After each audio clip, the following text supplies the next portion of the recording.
Hi all you fellow mages out there, Anthony from Anthony's Analysis here with episode 2 of our video series. Today we're going to be doing something that's a little bit different from episode 1. I'm really excited about it, I can't wait to dive into it. Also stay tuned at the end of this video for a contest that I'm going to be announcing. Hopefully one of you fellow mages out there will be capable of solving the riddle that I'm going to pose, giving this the solution so that I can give you some kind of prize. So let's, without further ado, roll our sleeves up and dive into mage on mage action in the arena.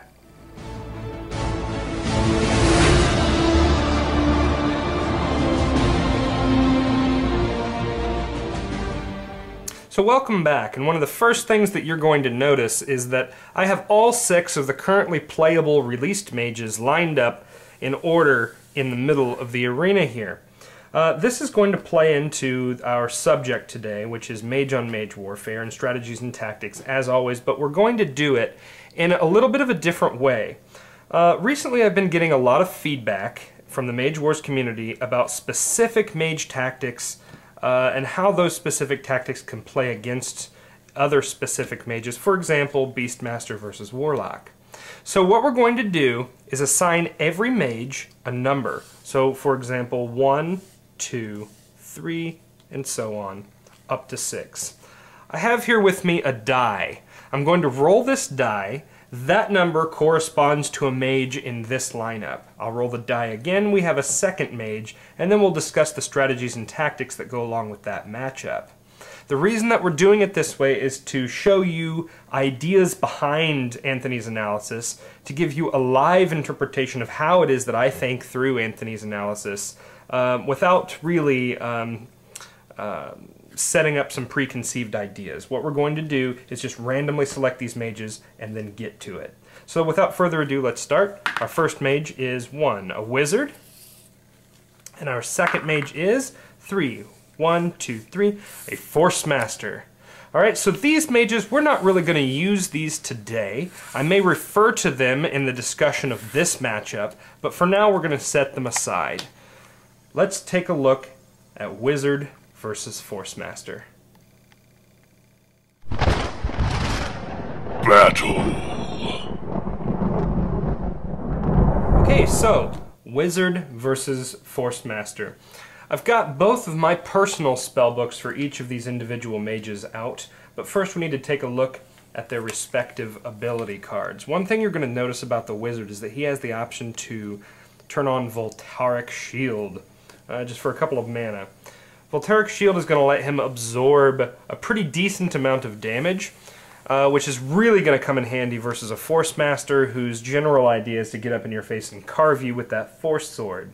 In addition, he's got an Ethereal Attack for 1 mana built into himself. He doesn't have to spend a card to do it. He does have a superior way to channel mana compared to the Force Master. Yes, they have the same channeling value, but the Wizard has access to a lot more spells in his book that allow him to build a mana advantage over the Force Master. The Force Master has comparatively, a lot of spells and resources that allow her to have some great advantages in the arena, but pay for it in terms of upkeep every turn. So that's something to watch out for. Meanwhile, the Force Master has a deflection power. She can spend some mana, 7+, she doesn't have to worry about an attack coming her way. In addition, she has a Force Pull ability, which for just 1 mana and up to 2 zone range is a fantastically phenomenal ability to have. So these are what we need to look out for in this particular matchup. We have the Wizard and the Force Master. Alright, so getting into their respective books, let's start with the Wizard. Specifically, if I was up against a Force Master playing a Wizard, one of the things that I would look out for, let's crack this book open and see what we have. This is my personal spellbook for a Wizard. One of the things I would note is that I would tend to want to be drawn toward a strategy of mana advantage. Wizards do it really well, it's really fun to play. But something you need to keep in mind about a Force Master is that she's got a lot of ethereal abilities. A lot of stuff coming out of her book is going to allow her to attack ethereal things, which really puts a damper on the mana siphon. The mana siphon is incorporeal, and her ethereal attacks are going to cut straight through that. So you have to be very careful about playing a mana denial game against a Force Master. That's not to say that you can't play a mana advantage game, but mana denial is going to be rather difficult to play against her. Similarly, Gate to Voltari. You probably don't want to play this, because the Force Master, unlike a lot of mages, does have the option to play just a couple of spells and then run off of those spells for a good portion of the match, just running at you, cutting your face, without really having to worry about casting a lot of spells, which means Gate to Voltari is not living up to its full potential. Also, Gate to Voltari spits out creatures. Against a Force Master who can charm them, mind control them, push and pull them, these creatures aren't going to be as effective as they usually are versus other kinds of mages. Same thing with Suppression Orb. Suppression Orb taxes them for movement. Any non-mage creature. Force Master doesn't use a whole lot of creatures, so this isn't really going to tax her a whole lot. That's why I wouldn't really worry about a mana denial strategy with the Wizard. What I would do instead, however, get the Mana Crystal out. You're going to want that right away. You may even want to bring out the Suppression Cloak, because every time you get attacked by her in melee, which is how she does her damage, she's going to have to pay some mana to do that. On top of her upkeeps, will severely tax her. Some other ideas that you might want to keep in mind: Jinx. Jinx is a great spell against a Force Master. She needs all the action she can get, even more so than the other mages in this game. So Jinx can kind of cut her options in half for a turn or two and buy you some time. Upkeep +2 on some creature. If you can get this off on the few creatures that she does play, for example, against a Invisible Stalker, if you can see it. That's why I mentioned if you can get it off. The upkeep is going to tax her even more on her limited mana supply, which will help, but in general you may not be able to get this off. Some other things to watch out for: Teleport Trap. Use this liberally. She's going to be in your zone a whole lot, and that's going to buy you some time. Nullify, if you're going to play any creatures. You're going to want to play Nullify on them, usually the same turn that you cast the creature. This is going to save your butt against a Force Master's Charm and Mind Control powers. If you do use some creatures, what kind of creatures can we use against a Force Master? Gorgon Archer could be effective. If you can stack some of those weak tokens on her, she's going to be rolling less dice, and that really hurts her. But then again, she can mind control it, charm it, etc., and really just kind of handle it in ways that it's going to be hard-pressed to deal with. Darkfin Hydra may be good against her, because if you can get the full round triple strike against her, she won't be able to use her defense against all three of these attacks. That might be effective. She can push and pull it, again, in general. I don't have the creature in here, but Gremlins. Gremlins might be effective as well. The blue Gremlins that can teleport around for a mana. That would be rather effective against her as well, because even if she displaces them with some of her mind magic, they can just teleport right back on top of her. So there we go with the Wizard. Now, let's take a look at what the Force Master is capable of doing in contrast to the Wizard. So we've taken a look at her ability card. We know what she's capable of doing there: stock and store. What options does she have available to her when she's fighting against a Wizard? Mind control is going to be a big one. The Wizard generally puts out a few creatures compared to some of the other mages. He's either going to lay down, Gorgon Archer or the Hydra, which takes a whole lot of his mana supply, which is going to leave him kind of somewhat vulnerable and not able to put out a whole lot of creatures to overwhelm you. So, in general, mind control might be a good option to use in that scenario. Psyorb is something you're going to want to get out right away. This saves you a lot of mana, which against a Wizard is going to be pivotal. It allows you to pay less mana on up to 3 different mind spells that you control, and that is just a wonderful thing, again, especially against a Wizard who you're going to have mana problems against anyway.